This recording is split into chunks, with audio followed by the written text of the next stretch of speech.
Ça va, on peut parler quand même là, faut pas exagérer non plus. Allô, je suis chez moi, bah déménage si t'es pas content, j'ai des murs, je sais pas, t'es l'immeuble d'à côté. Vous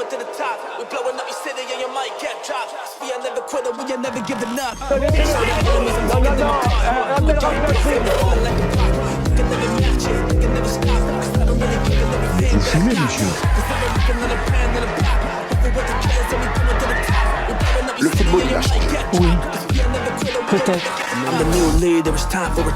Ouais, c'est Laurent de la Mousse, bienvenue aujourd'hui pour une nouvelle vidéo, j'espère que tout le monde va bien, messieurs, dames, on se retrouve aujourd'hui pour la première vidéo de la semaine.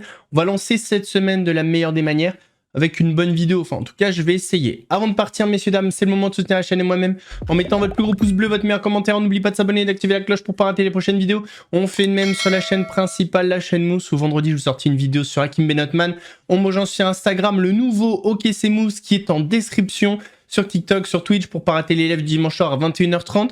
Désolé pour hier, mais j'avais plus d'internet dans l'appartement. On va chercher à boire manger, on se met à l'aise, et moi je m'occupe du reste. L'affaire Liana continue d'enflammer tous les débats en France. Je crois que c'est le sujet dont on parle le plus. La France est vraiment choquée, et à juste titre. C'est des choses dont on doit se rappeler, qui doivent servir pour l'avenir, qu'on ne doit pas oublier. Sur le plateau des grandes gueules d'RMC, Mourad Boudjelal a fait une intervention intéressante.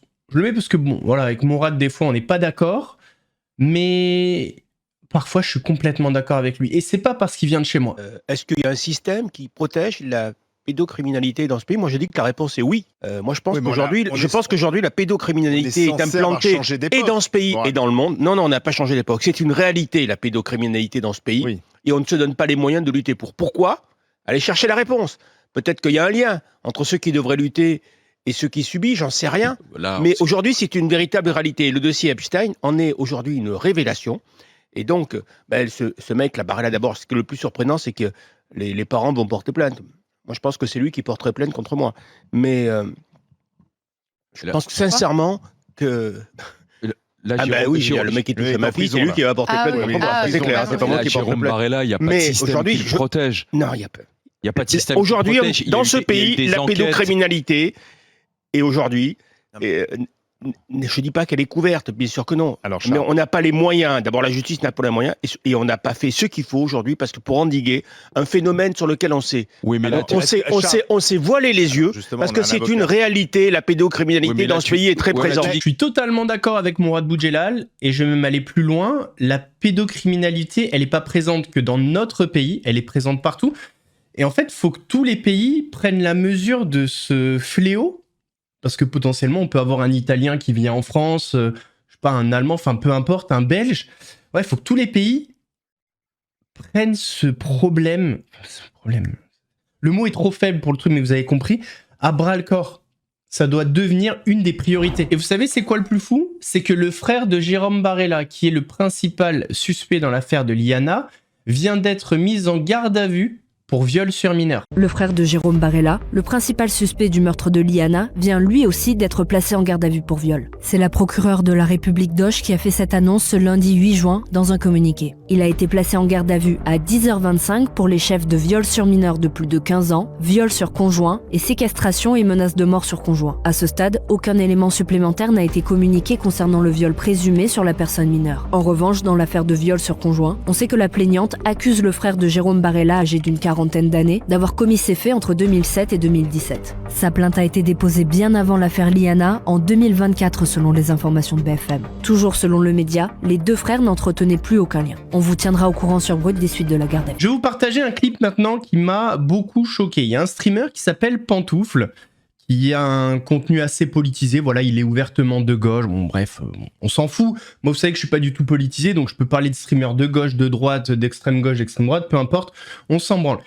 Mais lui, cette espèce d'énorme chien là, pardon, mais écoutez ce qu'il a dit concernant l'affaire Liana. Enfin, c'est même pas concernant l'affaire Liana, écoutez ce qu'il a dit sur Liana. L'exploitation agricole du Gers est bien celui de Liana. C'est quoi les graines qu'il y avait dans le silo? Non, parce que si on la laisse, ça peut laisser un parfum peut-être, non? Je sais pas, comme le bouillon cube. Liana. Hop là, envoyez le tweet, allez. Il a fait une blague sur la mort de Liana, c'est un ennemi de l'État. C'est trop tôt, non mais les gars, il y a des gens qui meurent tous les jours, putain. Il y a des gens qui meurent tous les jours. Horrible cette blague, mais parce que quoi? Qu'est-ce que vous voulez que je vous dise, moi? T'es trop vieux pour être edgy, mais je suis même pas edgy. J'en peux plus, moi. Il y a des tueurs tout le temps, partout. Qu'est-ce qu'on voulait que vous dise? Il faut prendre du recul sur tout ça. Il faut mettre Darmanin en prison. Non, mais je pense pas qu'elle soit morte dans le silo. Hein. Je pense qu'il a caché le corps dans le silo. C'est ça le problème de ce stream. Mais quoi? Mais les amis, nous sommes en rien dans cet univers. Je suis triste. Ta gueule! Ah, c'est bon, je vous ai choqué, bande de populistes que vous êtes. Vous êtes des populistes. Voilà, là, il y a un enfant qui mord. Oui, bah oui, c'est horrible. C'est horrible. Il y a des gens bourrés qui écrasent des gens tous les jours. Il y a des assassins tous les jours, des violeurs tous les jours. Voilà. Non, mais en fait... Non, mais voilà. Non, mais vraiment, moi, j'ai un problème avec la médiatisation. C'était quoi la vanne? Je demandais ce que c'était dans le silo à grains, parce que ça aurait parfumé voilà. Mais on vous vend ça du matin au soir, maintenant. On va chercher toutes les occasions de vous dire non mais il faut enfermer, non mais il faut enfermer, non mais il fallait enfermer. Mais non mais les gens qui font la fête là pour le PSG, non mais il fallait les enfermer. Non mais machin, il faut les enfermer. Et je suis bien évidemment d'accord que le mec doit, il y a pas d'impunité pour quelqu'un qui fait quelque chose comme ça. Mais en fait c'est ce qui se passe médiatiquement qui me casse les couilles. Et on est tous là, oh, la petite, mais bon ça c'est Bolloré qui en a envie de vous dire, mais putain, ils veulent faire des prisons partout, ils mettent tout le monde en prison. Au bout d'un moment. Même si, en l'occurrence, le monsieur, là, il devrait être en prison. Hein. C'est ça qui commence à me casser les couilles, en fait. C'est l'agenda médiatique. T'abuses, bah non, mais vous êtes aveugle, en fait. Il y a des enfants qui disparaissent, qui sont enlevés, des individus, tous les jours, tout le temps. Et là, t'inquiète pas que pendant un an, jusqu'en 2027, t'as l'impression qu'il y a des gens qui disparaissent tout le temps. Voilà, et qu'il faut mettre tout le monde en prison. On va donner l'autorisation à tous les policiers municipaux de tuer les gens comme ça sur place, et comparution immédiate pour tout le monde, voilà, mais jamais pour les cols blancs, jamais pour ceux qui volent de l'argent, jamais pour ceux qui détournent, jamais pour Bardella, t'inquiète. Encore une fois, je veux pas minimiser la mort de cette personne, de cette petite fille, et je dis pas, évidemment, il y a des parents dans le chat, ils sont outragés, il y a des gens qui m'ont unfollow quand j'ai fait mon espèce de blague, là. Évidemment. Mais... moi, je suis outragé par le traitement médiatique, en fait. Allez, petite pause. On bascule avec Samzira, qui a reçu une femme qui s'appelle Eva, et elle est convaincue que les États-Unis sont en partenariat avec les extraterrestres. Enfin voilà, ils collaborent ensemble. Je vous laisse regarder. Quand les États-Unis disent qu'ils discutent avec eux, qui sont en... C'est ça, collaboration. En collaboration avec eux, ça veut dire qu'ils les contiendraient? Ils leur diraient... Pas du tout, ils travaillent avec eux. Ah non, ils sont pas supérieurs aux reptiliens, absolument pas. Alors pourquoi, par exemple, on n'a jamais rencontré de reptiliens? Pourquoi ils n'ont jamais essayé de prendre le contrôle de la Terre? Les SAM. Et est-ce qu'il y a des reptiliens ou des grès ou des insectoïdes parmi les êtres humains? Oui. Alors en fait, je vais t'expliquer une chose. Et toi, qui es-tu, Sam? Le but étant de maintenir la population dans l'ignorance et dans des fausses croyances. Tu penses bien qu'ils ne vont déjà pas se révéler, qu'ils ne vont pas dire toutes les vérités. Rien que les dossiers Epstein, tu penses qu'ils l'auraient dit? Ah ben non. Tout ce qui sort là, c'est pas leur but qu'on soit au courant initialement. Hein. Là, s'ils le sortent maintenant, c'est qu'il y a une idée derrière. Mais toi, tu penses qu'il peut y avoir des reptiliens, des grès, etc. parmi les humains? Alors, pas du tout parmi les humains. Voilà, parmi le peuple, absolument pas. En revanche, je pense qu'ils collaborent avec eux, et ça depuis un moment. Comme tu l'as dit, depuis 1947, c'est là qu'il y a eu de plus d'apparitions d'ovnis. Ça a commencé dans les années 40, années 50, 60 aussi beaucoup. C'est là qu'il y a eu le plus d'apparitions d'ovnis. Après, il faut savoir que dans l'univers, il y a 2000 milliards de galaxies. Il y a 400 milliards d'étoiles, donc de soleils, donc potentiellement de systèmes planétaires, à l'instar de notre système solaire. Donc, non, on n'est pas seul, ça c'est une certitude. Après, je me dis, il y a des gens qui croient à des choses, qui croient à un Dieu dans les cieux, qui croient à pas mal de trucs, mais qui refusent l'existence d'être venus d'ailleurs. Et si vous lisez les tablettes sumériennes, vous comprendrez que d'ailleurs les textes religieux ont un très gros rapport avec les tablettes sumériennes. Sandrine Pégan, sur le plateau des Grandes Gueules, elle avait dit qu'elle ne supportait plus cette justice parallèle, condamner une personne avant qu'il ne soit condamné.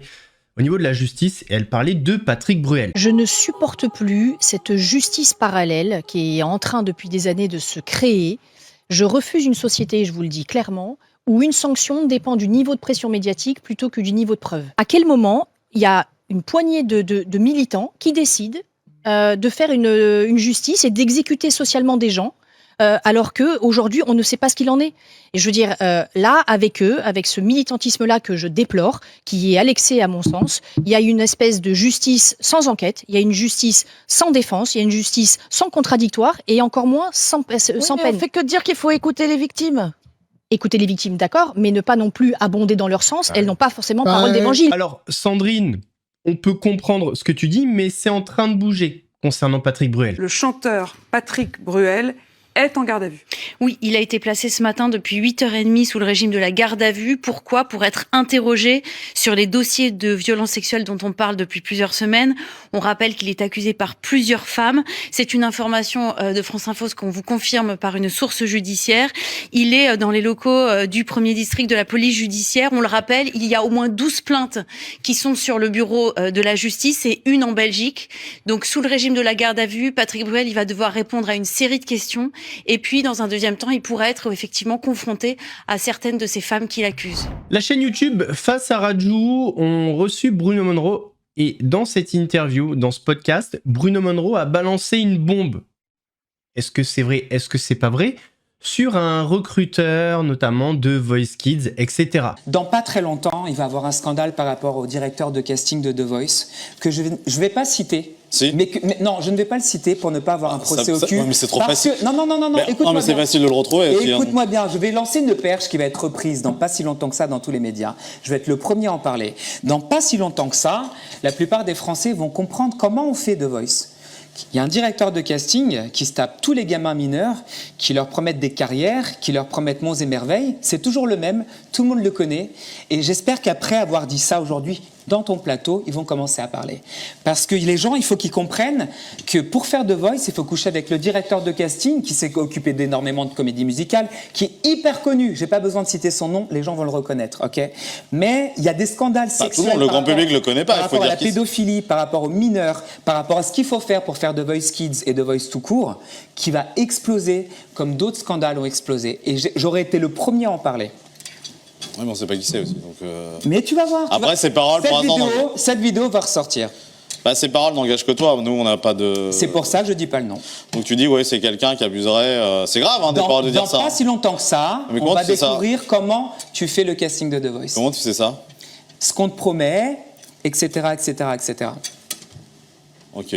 Donc, bah écoute. Et là, la vidéo va trouver un sens. Je sais pas trop quoi dire par rapport à ça. Moi, je sais. Parce que ce sont des paroles qui n'engagent que toi. Comme je suis un garçon cultivé, que je sais les droits juridiques, mais je lance la perche. Cultivez-vous, informez-vous, réfléchissez et tapez directeur de casting de Voice et regardez par rapport aux affaires pédophiles. Hors antenne, tu m'as cité un nom. Donc moi, limite, le nom, je crois que je le connais. Non, je t'ai pas cité, non. Si, pas tu l'as dit. Mais on a évoqué. Je ne dirai pas le nom. Moi, ça n'engage que moi. Parce qu'on avait parlé. Je vous dis juste que les histoires de pédophilie, Epstein, c'est un ange à côté du directeur de casting de The Voice. Ah oui, Epstein est un ange, c'est fort ça de dire ça aussi. Parce qu'il y a directeur de casting de Voice Kids, tu comprends ? On le sait, Magali Berda a une nouvelle activité. Elle vend des produits aux enchères sur TikTok, mais apparemment, ça plaît pas à tout le monde. On l'a appris sur le plateau d'Agen. Enfin, en même temps, on s'en doutait un petit peu. Et je pense qu'il y a surtout des influenceurs à qui elle doit de l'argent qui va se dire, bon, bah maintenant qu'elle gagne de l'argent, elle va peut-être nous rembourser. Rêvez pas trop. Moi, ce que je peux vous dire, c'est qu'il y a énormément d'influenceurs et d'influenceuses que ça révolte un petit peu. Dans le sens, c'est revenu à mes oreilles. Ça, c'est complètement inédit. Et plutôt que de faire d'autres trucs illégaux, illicites, ou que vous aimez pas, ou quoi, je décide de faire quelque chose de très propre, très correct. C'est la vente de seconde main de luxe. Donc, je rachète des affaires de luxe, je récupère des affaires à des gens qui veulent s'en débarrasser, je leur vends, comme ça en même temps ça leur fait rentrer de l'argent. Et moi, c'est un nouveau métier et je me régale là-dedans et je m'éclate là-dedans. Qu'est-ce qui t'a fait rire, Jarko ? La construction de la phrase, plutôt que de faire des choses illégales ou illicites, je me reconvertis, je vends des sacs et des trucs de seconde main. Saluons la seconde main. Mais dans sa phrase, genre, ça veut dire tellement de choses. Genre, ça veut dire qu'elle avait très bien conscience des choses illicites, qu'elle a passé sa vie à dire que les erreurs sont humaines et qu'elle ne l'a jamais su, tu vois. Enfin, c'est quand même bizarre la construction de sa phrase. Tout le monde l'a relevé, je pense. Elle est totalement dans une reconversion. Et moi, je suis pas vraiment étonnée par cette reconversion. Magali, c'est une opportuniste. Alors, il n'y a rien de mal à être opportuniste. Enfin, attention avec Magali, parce que le problème, c'est que Magali, elle teste et après, elle voit où sont les limites. Parce que là, on parle quand même de revente de sacs de luxe. Donc, elle rachète aussi des sacs de luxe à des personnes. Il faut vérifier aussi l'authenticité de ces sacs. Je veux dire qu'il y a énormément de choses à prévoir. Et encore une fois, elle fait et ensuite elle regarde Magali en général. Et j'ai peur qu'encore une fois, elle se casse la figure ou qu'elle se fasse taper dessus et qu'on lui bouche encore cette opportunité parce que c'est quelque chose de sympa. C'est vrai que si ça fonctionne, ça peut fonctionner très très bien. Regardez le prix des sacs. Vous imaginez si elle fait 10 sacs dans la journée, elle s'en sort pas mal et en effet, ça peut être un bon business. Et puis je trouve aussi très très bien le fait qu'elle assume se casser la gueule aussi. En tout cas, moi, ce que je peux vous dire, c'est qu'il y a énormément d'influenceurs et d'influenceuses que ça révolte un petit peu. Dans le sens, c'est revenu à mes oreilles. Ça, c'est complètement inédit ce que je vous dis. Beaucoup se disent, mais est-ce qu'elle va utiliser cet argent de son nouveau business pour nous payer? Voilà. Donc, non, mais c'est vrai. Non, mais c'est ce qui se dit en ce moment dans le milieu et se pose même une vraie question juridique. C'est-à-dire, est-ce qu'un groupe d'influenceurs à qui Shona Evans ou d'autres sociétés leur doit de l'argent, tu vois?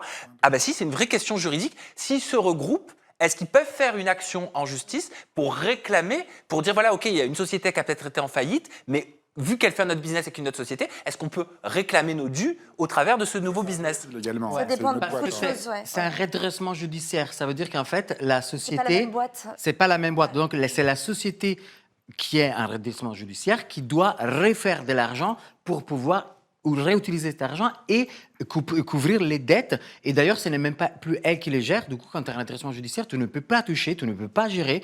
Par contre, il faut trouver le moyen de remettre, de rétablir la santé, si tu veux, de la société pour qu'elle puisse après éventuellement utiliser l'argent gagné avec cette société. Shona Evans actuelle, c'est pas le même qu'avant? Ça a changé ou c'est toujours la même chose? Non, c'est toujours la même chose. Okay. C'est son mari qui est à la tête de Shona Evans maintenant, parce qu'elle n'a plus le droit de gérer une société pendant 5 ans. Cette nouvelle activité n'est pas de tout repos pour Magali Berda, parce qu'en fait, il y a des petits malins qui s'amusent à lui tuer le business. Et comment ils s'y prennent? Ils vont sur le chat et ils font des enchères aberrantes. C'est-à-dire qu'elle va vendre un truc à 2 €, j'en sais rien. Ils vont faire des enchères à 8 000 €. Et du coup, elle n'arrive plus à vendre. On fait encore un faux compte au nom de Marco Mouli.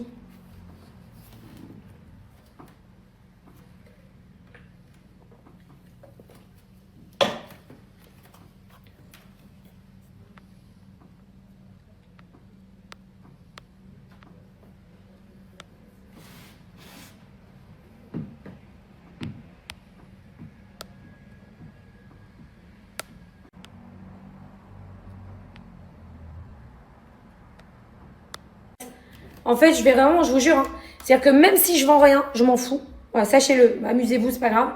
Ensuite, merci Manuel, merci JC, merci Alice. Même si je reste qu'1 heure parce que évidemment, je vais pas passer ma nuit ici, mais au moins vous voyez que je vous fais face et que je suis en face de vous et que je suis debout et j'ai aucun problème avec ça. Donc franchement, mais ça te fait rire, Alex? Eh ben va rire, retourne rire chez ta mère. Voilà les gars, je sais pas quel âge t'as.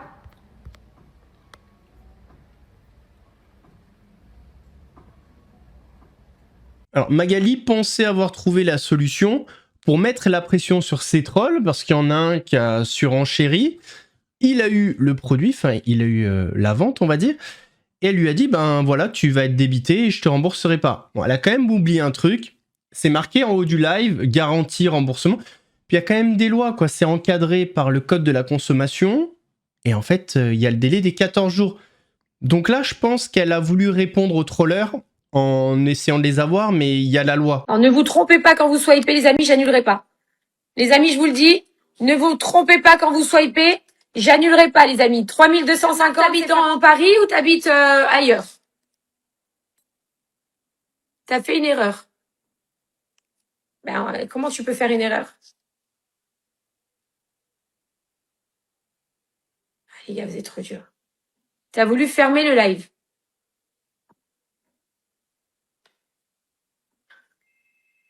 Bon, on verra. Écoute, là, je suis fatiguée. Tout va bien se passer. Ça sonne, les gars. Tout va bien se passer. Ok, on verra après. Je vais me calmer, là.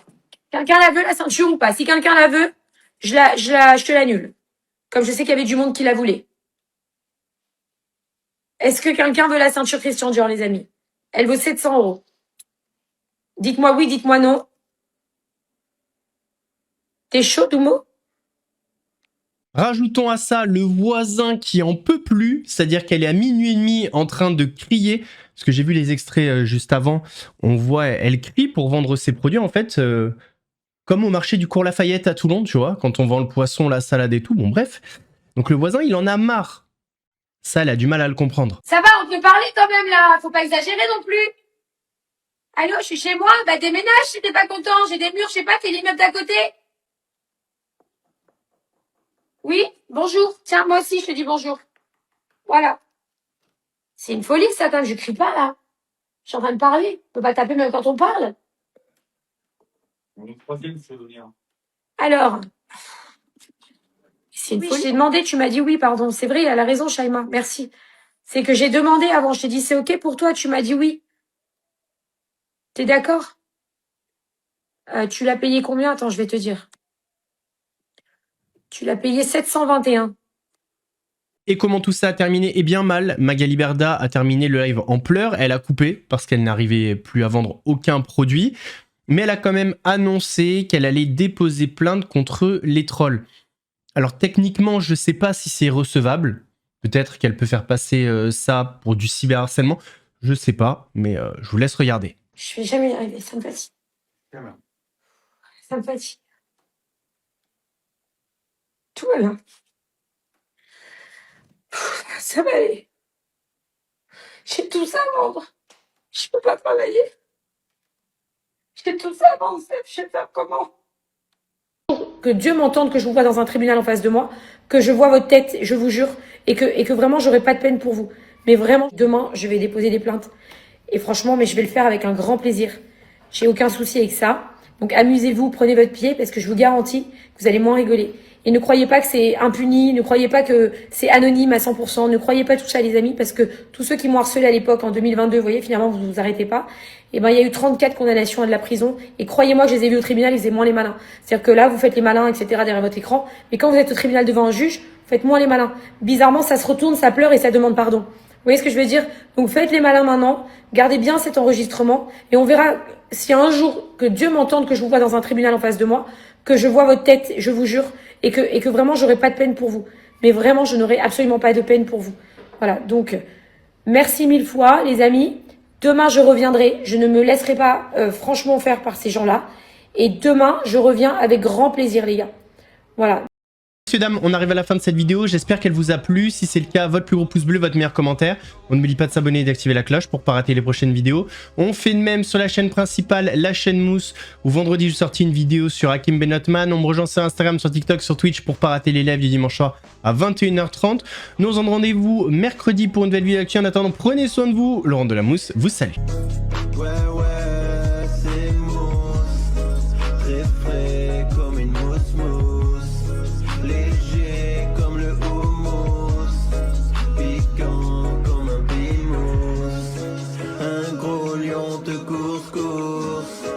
Tu cries, t'as la fausse, j'arrive.